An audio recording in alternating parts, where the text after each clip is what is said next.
Hello, simplifiers. Are you ready for today's topic? We're going to be talking about how to dump the overwhelm in guided reading. We've been talking about this recently here at Reading Simplified, and a lot of you, teachers mostly, but some parents as well, have expressed how overwhelming it is to do reading with our student, reading with a small group, guided reading. Are you with me there? Is it a little bit too much for you? Well, we're going to talk about one really easy solution that may surprise you with the impact it could have on your guided reading, especially if you are putting into practice this common part of a guided reading lesson that I'm going to suggest that you can dump, saving yourself some time. So I'm Dr. Marnie Ginsberg, and I am the creator of Reading Simplified, where our job is to help classroom teachers or any teachers streamline their reading instruction and accelerate their students' reading achievement. Hey, Ravi, I'm glad you're here. It's good to see you again. So if you are coming into this live tonight, let us know where you're from. Let us know what you think about guided reading. Just last week, we had another Facebook Live. We're always here on Tuesdays at 8 p.m. Eastern. And a lot of folks were saying that guided reading takes too much time to prep. It can be overwhelming to know how to deal with all the differentiation that you have to deal with all the different levels. Some folks have, 5, 6, 7 grade spans of reading levels to cope with. Some folks said they thought it was really powerful, but that it still took too much time to plan, or it took too much time to find the resources. So those were some of the things that we have heard from our community here at Reading Simplified recently. I'd love to know what you're thinking of if you've joined us before, or if this is something new to you. Share what your feelings about guided reading are. A lot of us have said it was overwhelming, but maybe that's not you. Let me hear from you guys. Let me know where you're from too. So we're going to be talking about how to cut something out to save time. Doesn't saving instructional time sound good, especially in reading? Last week we talked about how to save time with guided reading, or really to accelerate achievement, but also at the same time saving time by making sure that our word work instruction aligned with the text we chose. A lot of times texts aren't chosen by decodability for those beginning and striving readers who really need to have the text matched with the word work level. And so when we do that, we get the transfer from the word work into the guided reading text. It's so important if you're going to be teaching, say, the O sound and its spellings like the O in boat and the O in slow, the O in Joe. If you're teaching all of those things in word work, say doing our activity Sort It, and then you are sending them to read something that only has like 1 or 2 O sound words, how much transfer is there going to be? Not much. And so we spin our wheels in guided reading, we do the word work, and then we don't see the transfer and we wonder why. If we choose texts that align with our word work, in other words, if we're teaching decoding of the O sound, then we find texts that focus on the O sound and ideally as many of the spellings as we can. We do that all week and we build up their repertoire of O sound spellings and O sound words. And before you know it, they're just moving right along and they're decoding, and we can quickly move them into the next sound like E, and then we can quickly move them into the next sound. And within about 12 weeks, maybe 24 weeks, most kids who are beginning or striving readers will be able to move into authentic literature, early readers like Henry and Mudge or High Fly Guy, with great success because they have the decoding foundation that you've established with that matching. Okay? So we're going to be talking about another thing that is super important to dumping the overwhelm. And Dawn, it's good to see you. She is in China Village, Maine, and Dawn agrees that guided reading is overwhelming. If you just pop it in, let us know what you think about guided reading. We're going to be talking about how to make it less overwhelming by doing something that I'm going to recommend. And this is kind of controversial. So I'd love to keep the dialogue open. If you are a diehard user of the strategy I'm going to suggest that you dump, let's talk about it. Don't turn this off. Just let's think about what may be good or weak about that experience. The other thing I want you to know before we get to the end today, I'm going to be inviting you to a special event. It's a special 5-day event called Level Up Your Reader's Achievement. I'm going to be inviting you to that event that's coming in March. It's very special. We've done 2 of them before, but it's been a while, and we had such enthusiastic response from teachers and parents all over the world that I'm excited to do it again. And I'm not going to tell you too much about it. We're just warming up the situation, getting ready to launch, announcement for everyone. But you guys can get into the first wave of invitations here tonight. I'll be giving you that invitation so that you can get all the freebies and all the training and a chance to win something as well. So I'm excited about that. Stay tuned for how to launch into that 5-day event soon. Okay, we're going to get there. But let's now get into the way you can dump the overwhelm by saving a lot of time instructionally. Okay, so my bold suggestion, you guys, is to dump the picture walk, or dump the book introduction, or at least an extended introduction. So that's my crazy idea. And let me tell you why I think I'll get into why and what you can gain from it. Okay. So if you're not familiar with that terminology, picture walk or book introduction of this type, it is a very common practice in many guided reading situations, particularly kindergarten through 2nd grade classrooms, and often any environment where teachers are working with kids who are considerably behind in their reading. And what happens is the teacher gives all the kids in front of her in a small group, she gives them the same book, and she says, okay, look at the title, let's talk about that. Look at the picture. Now look at the first page. What do you think is going to happen? Now look at the second page. And maybe she'll say on the second page, find the word have.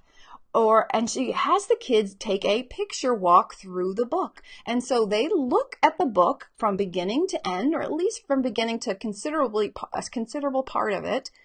And then they go back and then they start to read the book.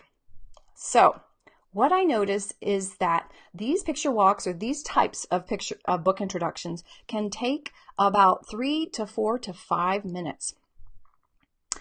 And you don't have a lot of extra time, right, to hear your readers read? So it is a precious commodity that we can get rid of. And let me tell you why it's possible to even get rid of it, okay? So let's think about why was the picture walk established in the first place. Are you with me, guys? Are you following me? When I use the terminology picture walk or book introduction, do you know what I'm talking about? Because if you don't even know what I'm talking about, then you're going to wonder what you're actually dumping, right? Let me know from you guys. So the picture walk was established because teachers were giving kids books that they couldn't read. And the teacher was wanting the student to be pretty independent. The teacher was wanting the students to be successful without too much information. Yes, Dawn says she knows what a picture walk is. Thank you. But if the kids weren't understanding the book and couldn't get through it, the teacher thought, well, maybe if we look at everything before, it will just prime the pump. It'll give them enough information about the ideas in the book so that it'll help them attack the code. It'll help them recognize the words. And so there's a very good, explanation for why the picture walk was established. If kids who are really young readers or really inexperienced or striving can't successfully read a book, you want to figure out a way to get them through that, right? So that is the main reason the picture walk was established.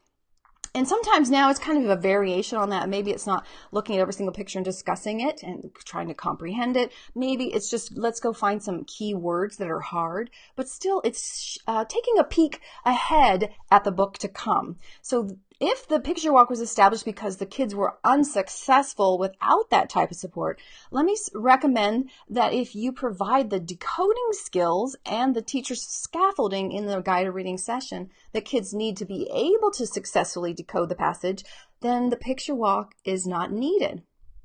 And Diane, welcome. Popping in from North Carolina, I happen to know. She says the picture walk only helps them guess. Exactly. It makes them think more about the picture, more about the story, and less about the print. And that's not what good readers do. When I see text, I know immediately what the words say, and my comprehension, my context helps support me to have more sophisticated understanding, but the words first is what makes me a successful reader. And it's not just me as an adult, it's any reader who is developing into a good reader will be like that.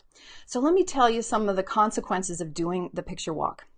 So if you do a picture walk or an extended book introduction where they look at the pictures and you talk about it a lot, if you do that for 4 minutes a day for 180 days of the year, that is 12 hours of instructional time when you're sitting with your kids in a small group at their level, ready to teach them, and you are not letting them have their eyes on the text. And eyes on text time is what makes for a good reader, specifically successful eyes on text time.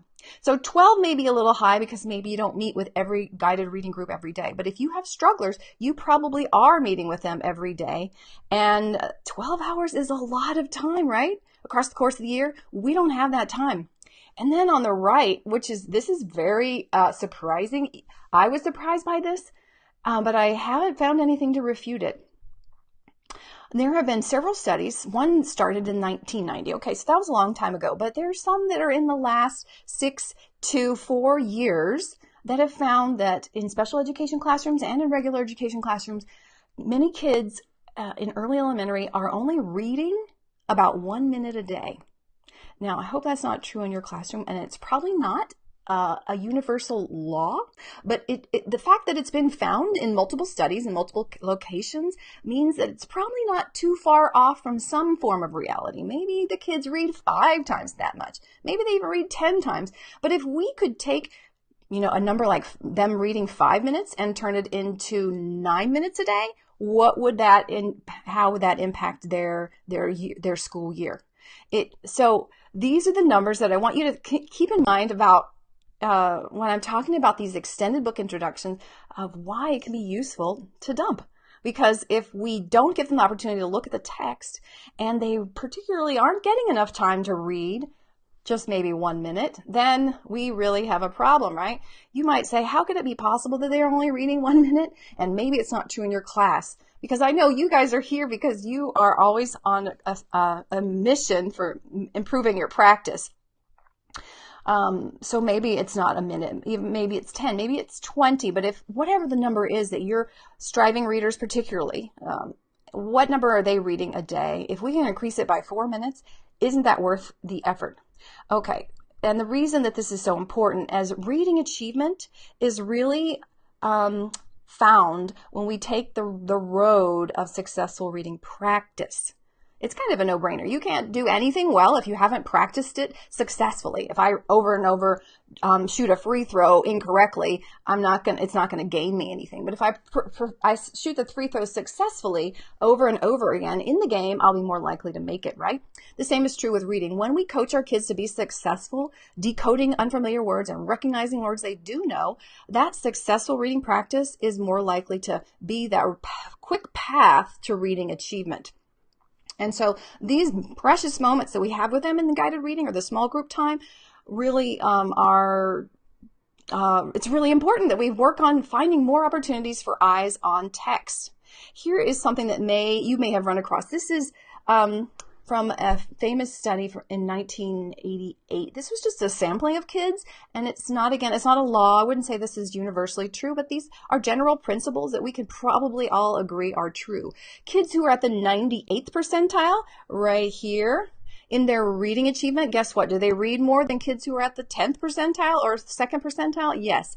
And in fact, in this 5th grade sample, I think it was 5th grade. This is a study by, I think this is Anderson and his colleagues. In 98 kids who are at the 98th percentile, they across the school day and home day, they read about 65 minutes per day. So if you're a good reader, you probably are reading a lot, right? If you're a good basketball player, you're probably playing a lot of basketball. It's kind of a duh, right?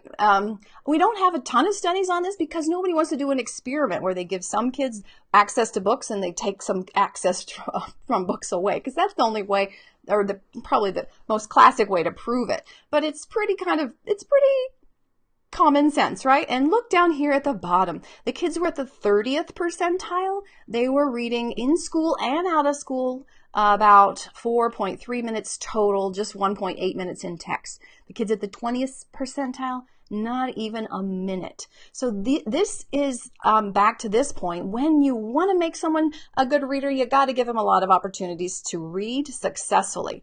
So we can take the time between the word work and giving them the new text, and that gap where we talk a lot about the book, we can shrink it and pretty quickly move into guided reading. Now, I still encourage you to make sure they check out the book, Oh, okay, so what's this title? See Me Run? What do you notice about it? I wonder what we're going to find out. Do you think this will be a true story? And you're just moving straight into the book. Let's say, See Me Run. Okay, let's get started. Who can read the first line?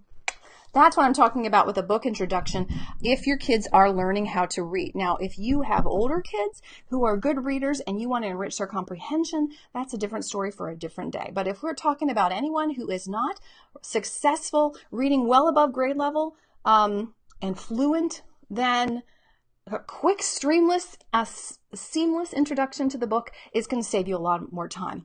So basically, I'm recommending we just flip the context of guided reading a little bit. So remember I started out by saying, the picture walk or this extended book introduction was created because the kids were so needy with their decoding. And here at Reading Simplified, we have presented really just how 3 activities, switch it, read it, and sort it, are such powerful reading activities that help kids get the necessary decoding skills they need. So if you give them enough decoding skill and let them practice it in the context of text that's aligned to the decoding thing that they're working on, then they won't need so much external support. They won't need the pictures as much. They won't need to have seen the words ahead of time. Another thing you can do is, like we mentioned at the beginning, is to select texts that align with the decoding skills. So remember, if you were here last week, I talked about how I saw an example, it was considered an exemplar of a guided reading lesson, and the word work component had the kids reading words like run and hop and not, and then had them build words with letter sound cards like mop and hop and stop and sit. Those were all good, and they kind of had to work at it, so that was probably their functional level. But then they went into reading a book that said, we are reading books at school, we are writing stories at school, we are painting at school, we play games at school, we make friends at school. So that text did not really align at all with the 3 sound words or with the short O or the short I that they were practicing. In fact, there were no sounds that they had just practiced in word work. And so it was a mismatch. And so it just doesn't gain as much momentum. The power that you have from that decoding is kind of lost. So that's number 2, how we just twist the context of guided reading a little bit, we may find that it's a little less overwhelming. And then the third thing is to maximize the decoding practice with the teacher support. Remember, I talked about how you really have to have successful reading practice. You don't want kids misreading. So don't be afraid to let them take turns, and when they make a mistake, to coach them through it. And that coaching them through it while the other kids are listening is very powerful for that one child. And the other kids can also learn a little bit as well, especially if you move quickly from one child to the other. I don't think this is the same thing as round robin reading, because round robin reading is like the whole classroom, and that's an intimidation level, and I don't generally think that works, and a lot of people discourage that practice. But in a small setting, listening to one student after the other is probably the best way that you can give them the coaching, and they won't feel the same embarrassment, because they're more likely to be at the same level. But of course, be alert for how their motivation is being impacted by that environment. If one particularly is an outlier, then keep that in mind. But in general, that can work to make sure you've got lots more decoding practice. So these 3 things can maybe twist the guided reading context so that the picture walk isn't necessary. Coach necessary decoding skills, select texts that align with decoding skills, and maximize decoding practice with teacher support. So here's some of the benefits that you will get if you don't use that traditional picture walk or don't have an extended book introduction. You don't need an extended book introduction when you're reading books like this, because the kids can understand them. If they have any comprehension problems, it's because they're struggling with decoding. But if I was to read this book, now I stop. What is it? It is mud. Splat, splat. Mud is fun. And if I was to read this and show the pictures, almost every native English speaker who is 5 or 6 will have no trouble with the comprehension. It's only when they have to work hard at the words that their comprehension can be a challenge. So that's fine. We'll support them through the decoding and the comprehension as we get through the book. So if we take away that extended introduction, you can maybe save up to 12 hours across the course of the year and transform that into eyes on text or eyes on print. And the other thing that's a benefit is it's more like a good reader. When I look at a picture book, I might look at the front, the back, but I don't flip through the pictures. I want to read it from front to back. I want to experience the text and experience the pictures together at the same time. It's really not natural to look at the pictures and then go back and look at the text. So that's one reason that it's more like a good reader to not skim through it twice for your first exposure to the thrill of the story or the excitement of the informational text. And then finally, it's a motivation that you have, your teacher there. It's hard enough to get kids to read when they are striving or really beginning readers. It can be some hard work. And if they have already seen that the dog steals the ball at the end, they may be less excited to read the words. But if you have that opportunity to say at the end of the page when they're about to turn it, I wonder what the dog's going to do. They don't know. And yes, their reward is looking at the picture. And yes, their reward is reading. So don't kill the suspense of a good book, particularly a storybook, by letting them see it ahead of time, because that takes out one of your teacher tools that they're motivated to want to read, right? So those are some of the things that, that makes me feel like the picture walk is less than essential for many of our situations. But you guys have been kind of quiet. So if you are disagreeing or you just fell asleep, now's your chance to share with us what you think. And also it's my chance to share with you, if I can figure out how to do that. Actually, if there's anyone listening, this is the bonus point. Can you type readingsimplified.com in the comments /level-up. And that will be, you guys get the special announcement. This special thing that's coming up. Most of you haven't heard about it yet. And okay, Dawn's being gracious to me, and she says she agrees with this approach. Great. Have you done that before, Dawn? Are you already kind of not into the picture walk, or is this kind of, maybe I can find that compelling? If you feel so called, let us know about that. So, readingsimplified.com, and Lisa, can you add to that or edit it or do it again? Thank you so much, Lisa. /level-up, and that will get you the registration. You guys, like I said, this is the first, I just created this page, so you're the first ones to know about this 5-day event, which is coming up.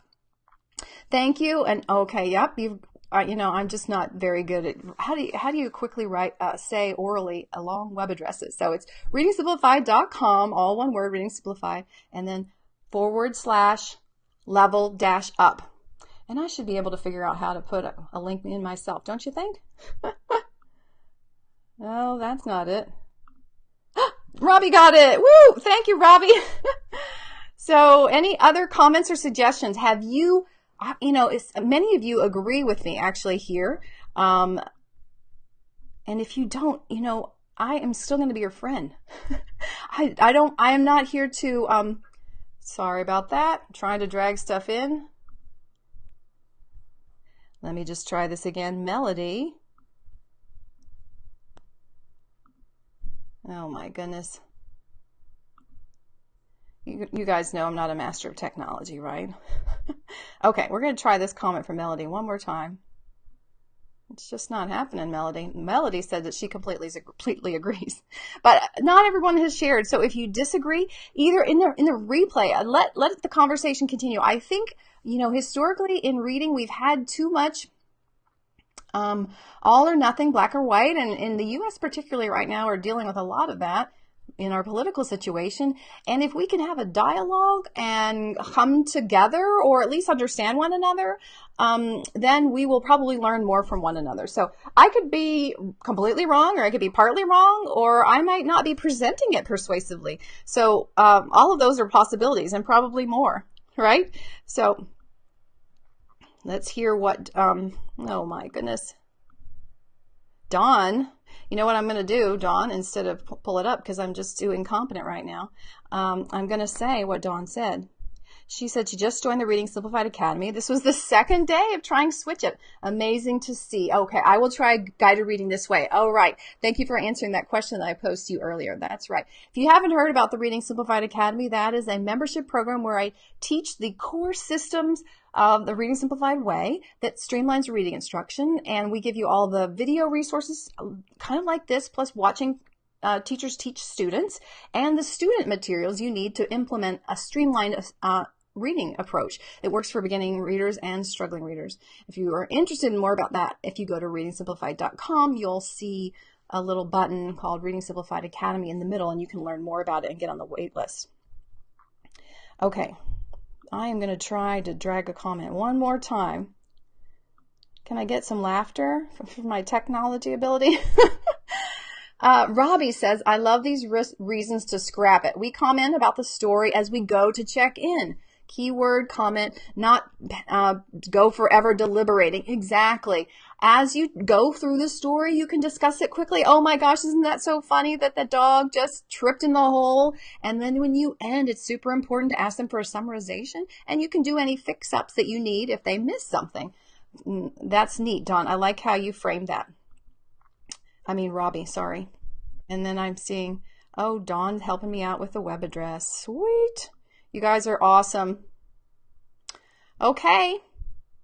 So that's the invitation to you. Share it with a friend or tag them so that they can go to this a very cool event. We had an amazing experience. I'm not just saying that because I want you to come. It was really remarkable. I was stunned by how many teachers were excited to do these things that I'm going to tell you more about soon, and what transformation it had for them. So this is a little snippet if you haven't heard about this event before. We're going to do one activity, and I'll tell you what it is later. And I'm going to do it with one student, but also we're going to challenge you to try it with one student or with a group of students across the course of the week. So we'll communicate together in a private Facebook group about how it's working. It's all free.